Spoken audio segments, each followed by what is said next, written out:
অন্নপূর্ণ ভাণ্ডারের বিষয়ে আমি দুটো কথা বলবো। যারা অন্নপূর্ণ ভাণ্ডার মানে পেয়েছেন আর যারা পাননি, যারা পেয়েছে তারা তো অতি উত্তম, খুবই ভালো কথা। যারা পায়নি তারা বেশিরভাগ লোকই ভাবছে যে বিডিও, এসডিও কিংবা পঞ্চায়েত থেকে যেগুলো জমা দিয়েছিলাম সেগুলো বিডিও অফিসে যায়নি, সেগুলো সাবমিট করেনি কিংবা ভেরি ইনকোয়ারি করে, মানে যেগুলো করার দরকার সেগুলো না করার কারণের জন্য আপনারা পাননি। তো বিষয়টা এরকম কিছু নয়। যারা অনলাইনে ফর্ম ফিল আপ করেছিল বিডিও কিংবা জনকল্যাণ শিবিরে কোথাও জমা দেয়নি, অথচ তারাও পেয়ে গেছে।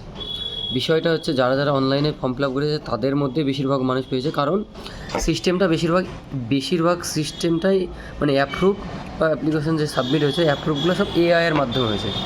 কোনো বিডিও এসডিও কেউ করেনি। পরের সিস্টেম থেকে যেগুলোকে রিজেক্ট করেছে কিংবা আন্ডার ইনকোয়ারিতে দিয়েছে তাদেরগুলো দেখার জন্য বিডিও এসডিও কিংবা পঞ্চায়েত কিংবা মানে যেসব পৌরসভা অঞ্চলে আছে তাদের পৌরসভাতে মানে আস্তে আস্তে আসছে, তাদেরকে নতুনভাবে পোর্টাল দেওয়া হচ্ছে, নতুনভাবে মানে অপশানগুলো দিচ্ছে। তার আগে যারা পেয়েছেন তাদেরগুলো টোটাল এআইয়ের মাধ্যমে করেছে কিংবা যেই সিস্টেমে আপনারা অনলাইনে ফর্ম ফিল আপ করেছেন তাদের মাধ্যমে করা হয়েছে।